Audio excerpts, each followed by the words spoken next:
Sejam bem-vindos mais uma vez, senhoras e senhores, à nossa aula, dessa vez sobre Esparta. A gente já fez um videozinho sobre a cidade-estado de Atenas, certo? E agora a gente vai fazer um videozinho sobre Esparta, a outra grande cidade-estado grega. This is Sparta! A Grécia Antiga, ela era composta por várias cidades e estados, certo? Ela nunca formou um estado centralizado, único. Então várias cidades e estados compunham ali o território e formavam o antigo mundo grego. Dessas várias cidades e estados, duas eram principais, duas serviam de modelos para todas as outras, Atenas e Esparta. Ou seja, as outras cidades e estados costumavam copiar, imitar tudo que acontecia em Atenas e em Esparta. Ou você copia uma ou você copia outra, porque as duas são completamente diferentes. Primeiro, a cidade de Esparta, ela foi fundada pelos dórios, diferente de Atenas, que foi fundada pelos jônios, certo? Os jônios eram um povo mais pacífico, um povo mais comerciante, certo? E os dórios já eram um povo mais guerreiro, belicoso, porradeiro, que queria guerra, queria tumulto, queria bagunça o tempo inteiro. Os dórios, eles conquistavam os povos por onde eles passavam, os territórios por onde eles passavam e conquistavam esses povos, né? Dominavam aquela galera. Então a Esparta vai se tornar uma cidade militarizada, vai se tornar uma cidade guerreira, vai se tornar uma cidade que vai ter como principal atividade a guerra. Tanto que os cidadãos espartanos, aqueles que tinham, né, prioridade no processo político espartano, eles eram treinados desde muito novos para a guerra. Aos 7 anos eles eram tirados de casa e eles eram mandados para um quartel militar, mais ou menos, aí fazendo uma analogia com os dias de hoje, certo? Onde eles iam ser já desde então treinados, desde os 7 anos de idade, criancinha ainda, certo? Eles iam ser treinados para se tornarem grandes guerreiros, grandes combatentes, grandes soldados. E isso fazia deles os melhores guerreiros do mundo grego. Por quê? Porque desde os 7 anos você não vai mais ser mimado, você não vai ter mais ali mamãe e papai para te passar a mão na cabeça, você vai ter que se virar, você vai ter que correr atrás das suas coisas, você vai aprender a se esforçar, você vai aprender a fazer sacrifícios, tudo em nome daquilo que você precisa, mesmo que seja só a sua sobrevivência.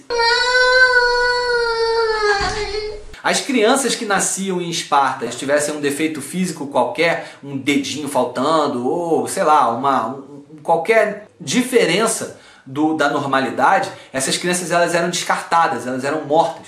Muitas vezes eram oferecidas em sacrifício aos deuses, né, ou simplesmente descartadas e jogadas fora para que algum animal selvagem passasse e devorasse. Desculpa dizer isso assim para você, mas era assim que as coisas eram. Isso sirva para você parar de ficar reclamando da sua mãe quando ela manda você fazer as coisas em casa. As meninas espartanas, elas não iam para a guerra, elas não se transformavam em guerreiras de fato, mas elas eram também treinadas com exercícios físicos regulares, porque eles tinham a crença, eles acreditavam que se a mulher fosse forte, né, fosse fisicamente saudável e forte, ela seria mãe de uma criança também forte, propensa a ter a mesma força que ela. Então as meninas espartanas também eram criadas para serem fortes e saudáveis, ok? Mesmo que elas não tivessem participação política ou no exército espartano que seja. Então a sociedade espartana ela era dividida em 3 camadas, ela talvez seja a sociedade mais simples do mundo grego, certo? Ela era dividida nos espartanos ou esparciatas, que eram os cidadãos de Esparta de fato, eram os caras que controlavam a política e eram os principais guerreiros, eram a elite guerreira espartana. Depois deles vinham os periecos, que eram membros de povos que foram conquistados, que foram dominados, viviam na periferia de Esparta, certo? Esses caras eles não podiam possuir terras. Esparta ficava na península do Peloponeso, que era um lugar um pouco mais fértil da Grécia Antiga. Então ela tinha mais terras férteis que Atenas, por exemplo. Mas os periecos não tinham a permissão de possuir terras. As terras todas eram possuídas pelos espartanos, certo? Então os periecos eles viviam basicamente de comércio e artesanato, ok? Mas eles também deveriam prestar serviço militar caso fosse necessário. E depois dos periecos vinham os ilotas.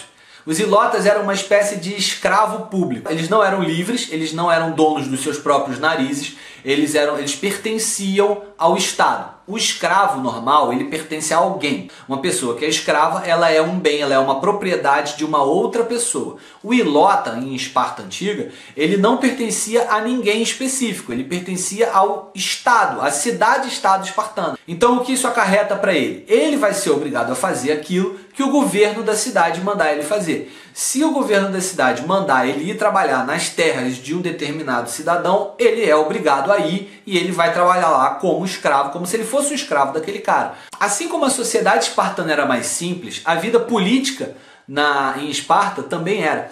Não aconteceram essas revoltas todas que aconteceram em Atenas, porque Esparta era uma cidade mais guerreira, né?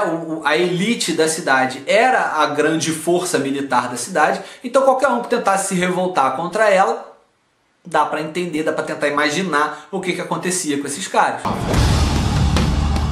Os ilotas mesmo fizeram inúmeras revoltas e nunca conseguiram muita coisa com isso. Às vezes eles atrapalhavam, né, os planos do governo espartano e tal, mas nunca passou muito disso. Então a política espartana era mais simples. Assim como Atenas, funcionava em duas assembleias. A primeira delas era a Ápela, que era a assembleia onde podiam participar todos os cidadãos espartanos com mais de 30 anos de idade. Ou seja, o cara tinha que ser espartano, não podia ser perieco nem ilota, tinha que ser homem e tinha que ter mais de 30 anos. Então esses caras podiam participar da Ápela. Para que servia a Ápela? Para discutir e votar as leis que eram feitas na Gerúsia. Certo? O que era a Gerúsia? A Gerúsia era um conselho de cidadãos espartanos com mais de 60 anos. Ok? A gente está falando de uma realidade aí de 2.500 anos atrás, pouca gente chegava a essa idade. Então a Gerúsia, ela tinha um número de participantes também bem pequeno, certo? E essa assembleia, a Gerúsia, era a assembleia que elaborava, era encarregada de elaborar, de fazer as leis que iam vigorar em Esparta.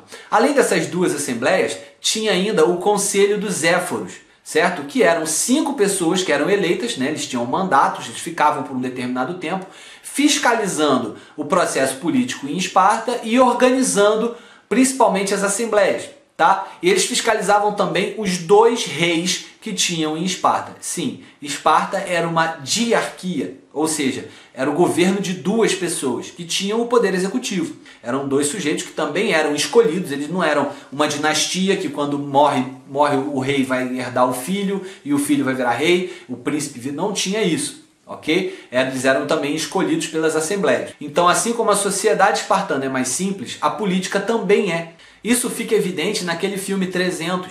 É um filme muito violento, é um filme que não sei se sua mãe vai deixar você ver, mas se você puder, pede para ela ir e se ela deixar você ver, é legal para você entender como é que funcionava a sociedade espartana. Esse filme mostra bem o agogê, né, que é a fase que o menino sai de casa e vai treinar para ser um grande guerreiro, mostra a disciplina militar deles e a superioridade também. Beleza? Superioridade militar dos espartanos. Então é um filme bem legal. Fala aí com a sua mãe, com o seu pai, conversa, vê se você pode dar uma olhada nesse filme que ele é bem interessante. Beleza, galera? Eu espero que tenha sido satisfatório, eu espero que tenha dado para entender legal, certo? E mais uma vez, você tiver alguma dúvida, joga aí nos comentários que eu faço questão de responder a você, certo? E também o vídeo ficou mais curto do que os outros, então você diz aí também nos comentários se você prefere assim, mais curtinho, ou se prefere o formato maior, ok? Que aí a gente vai adaptando o canal às necessidades e às vontades do público, ok? No mais, gente, aproveita para se inscrever no canal aí, dá aquele joinha, beleza? Dá aquela força pro seu professor preferido que está aqui, certo? Um abraço, até a próxima!